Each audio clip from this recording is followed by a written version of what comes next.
anëtare të partisë vetëvendosje dhe mosgatishmërisë pra për të bashkëpunuar me cilën do prej partive politike. Por është edhe një detaj dhe më i rëndësishëm. Në këtë nuk kemi më të bëjmë vetëm me një blokadë, me një ngecje. Çfarë ka ndodhur që nga java e kaluar është një shkelje flagrante e kushtetutës, e vendimeve të gjykatës kushtetuese dhe tash edhe të vetë së punës së Kuvendit të Kosovës. Kemi hyrë në një fazë e cila është shumë të rrezikshme për vetë shtetin e Kosovës, e cila ende ndoshta nuk është kuptuar nga të gjithë.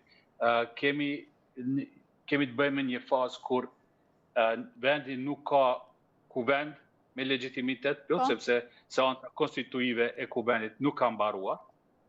Nuk kemi qeveri me mandat të plot. Sipas kushtetutës, sipas kornizës ligjore në Kosovë, askush nuk mund të jetë edhe deputet edhe antar i kabinetit qeveritar.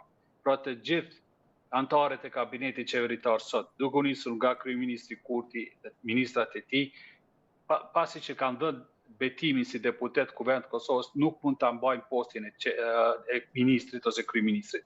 Pra kemi një qeveri e cila nuk ka mandat, nuk është pra qeveri. E njëjta vlen edhe për ushtruesin e detyrës së presidentit të Kosovës, zonjën Albulena Haxhiu. Ajo ka dhënë betimin si deputete. Prej momentit kur është betuar deputete në Kuvendin e Kosovës, nuk mund ta mbajë postin e kryetarës të Kuvendit, edhe rrjedhimisht të ushtrojë detyrën e presidentit të Kosovës. Pra, kemi hyrë në një krizë të mirëfillt kushtetuese në të cilën krizë nuk ka adresë, nuk ka se kush është personi, kush që e mban cilin do post në Kosovë.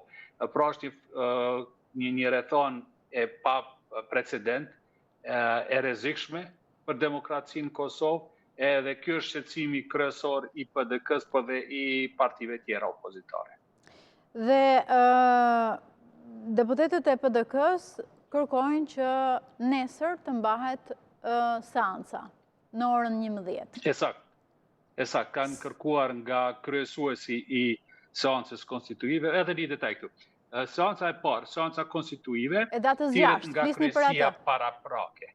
Po pra, edhe kryesohet nga deputeti më i vjetër, i cili e kryeson mbledhjen derisa të zgjedhet kryetari dhe kryesia e Kuvendit.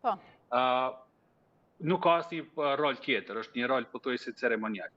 Ka qelluar që kryesuesi i kësaj mbledhje të jetë deputeti më i vjetër nga vetëvendosja, i cili është krejtësisht i dirigjuar nga partia vetëvendosje dhe refuzon që ta thrasë mbledhjen konstituive, edhe pse ka skaduar afati kushtetues deri kur është dashur, jo vetëm të thirrët mbledhja konstituive,